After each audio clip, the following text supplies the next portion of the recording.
All right, so example 8 here, we got a car that applies its brakes with a force of 10,000 newtons.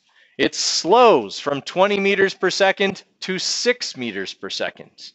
If the car's mass is 1,700 kilograms, how far did it travel? Did I go over a very life-changing example with you that's just like this? Yes. Okay. First question we're supposed to ask ourselves when we encounter a work energy theorem question is, what kind of energy is changing? Kinetic energy is changing. Okay, it is slowing down, which means it's losing kinetic energy. All right, so that means that for this question, work is going to equal the change in EK. All right, we know that the initial velocity of the car is 20 meters per second. We know the final velocity of the car is 6 meters per second. We know the force exerted is 10,000 newtons. And we know the mass of the car is 1,700 kilograms. Right, we're looking for how far it travels, which is D. Okay, what's the formula for work? Force times distance. The other formula for work is change in energy, right? So final minus initial. So that's going to mean 1/2 mvf squared minus 1/2 mvi squared. Looking at this mathematically before I plug in any numbers, what kind of a number am I going to get here? Negative. Is that okay? Yeah, work can be negative if it's losing energy, right? It's doing work on its own brakes, essentially. It's turning it into heat and stuff. Okay, so I need to solve for D. What do I have to do with F? Divide it over to the other side. And that's the end of the manipulation. That's all we have to do for manipulating is just get D by itself. Okay, the rest is just plugging numbers in. So it's going to be 1/2 times 1,700 times 6 squared minus 1/2 times 1,700 times 20 squared divided by 10,000 newtons.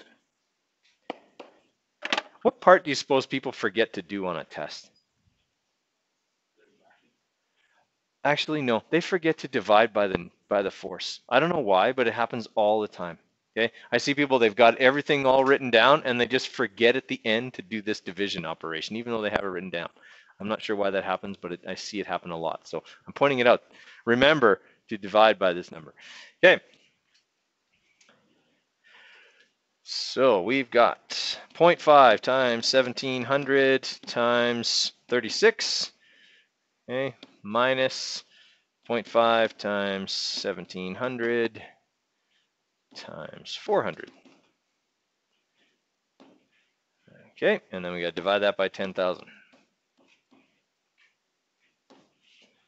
Okay, so I get negative 30.94 meters, but really the force should also have been negative because it would be backwards. Okay, the force exerted by the brakes is actually a negative force on the car. That's why it's slowing down. Okay, so we get 30.94 meters. 30.9 meters is the distance traveled by the car during the braking. Okay, again, do all of these set up pretty much the same? They do. Okay, they all set up the same. All right. I want you guys to try this one with the slingshot that is pointed straight upwards.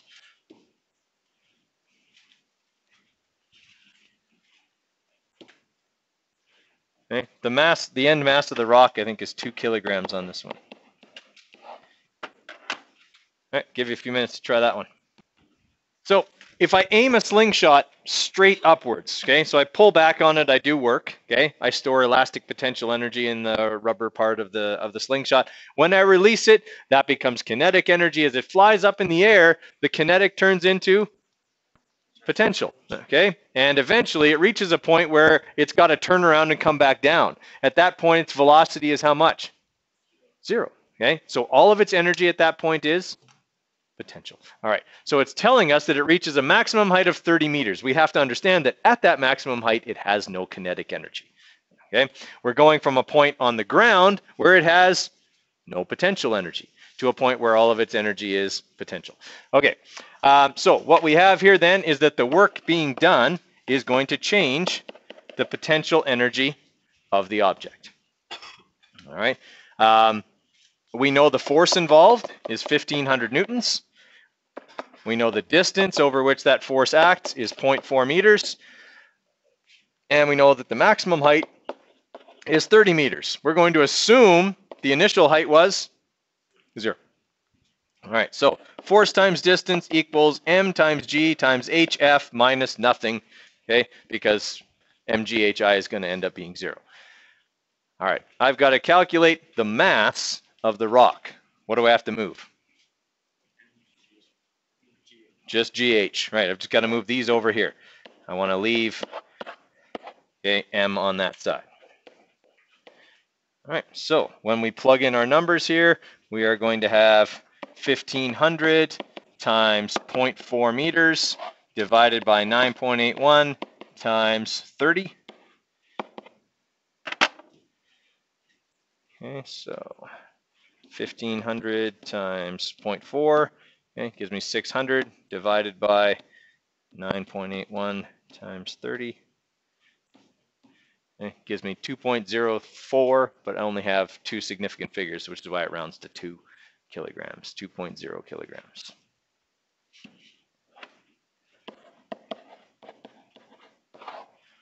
Okay, I think last year the question I had on the exam about potential energy was like that, except it wasn't a slingshot, it was a catapult.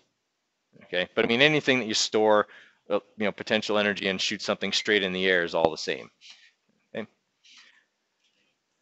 Yes, well it is, because it's to set up a perfectly simple physics question. And it's not that someone would actually do that. Right. All right, I want you to continue on with the worksheet we were doing yesterday.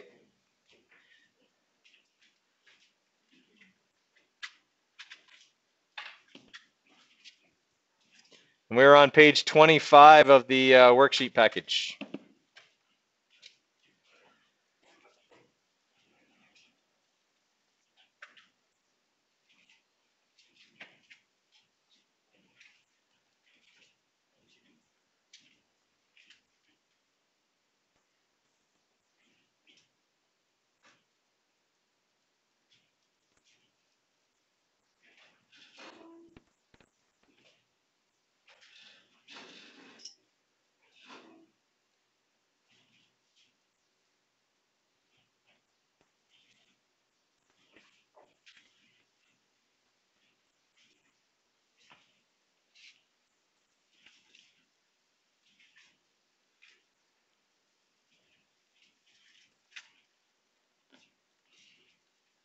Okay, so I'll give you some time on that, and then we'll go over any that give us trouble.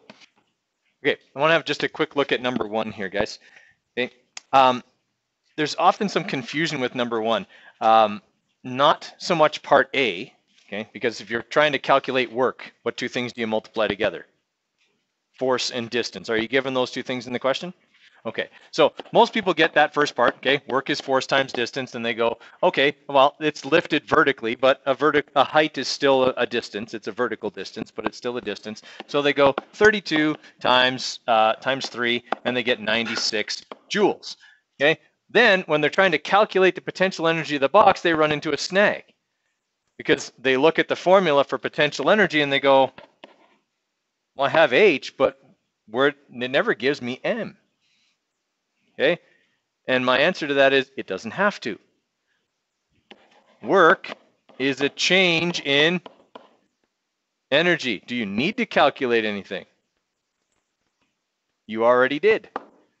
Okay, the change in potential energy is 96 joules. Therefore, since it started from the ground, the potential energy of the box at the end is the same as the work you did, 96 joules.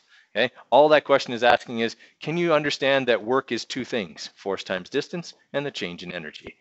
Okay, it's actually not a calculation for part B. It's just a realization of the 2 things being the same. Okay. All right, keep going there, guys. Okay, so number 6 is tricky in that you actually don't have to use work at all on this one. Okay, the reason you don't have to use work at all is because they tell you the kinetic energy is 320 joules, and they're telling you all of its energy is kinetic. Okay, so we know that EK equals 320 joules. right? Which means that that's how much work was done on it at some point. Doesn't really matter. That's how much energy it has now. Okay, and we know that the mass is 0.02 kilograms. They're simply asking us how fast is it going. Okay, well, can I use the kinetic energy formula without anything else and solve for V here? Right? If I use this formula, EK equals 1/2 mv squared, I've got everything I need. I've got m and I've got EK. I can solve for V just with this formula. Okay, I mean, if you set it up that work was the change in EK, it's going to work out the same. Okay, we don't know what the initial kinetic energy was. We would assume it's 0, and it'll break down to this in the end anyway. All right, so we divide both sides by half of m, and then we square root. Okay, that leaves us with V. Okay, so V will be the square root of 320 joules divided by 1/2 times 0.02. Okay, when we do that, we should get 178.9 meters per second. Okay.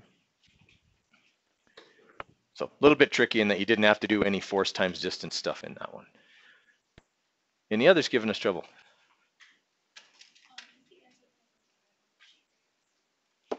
Oh. Yes. This is in centimeters. What does it need to be in? Meters.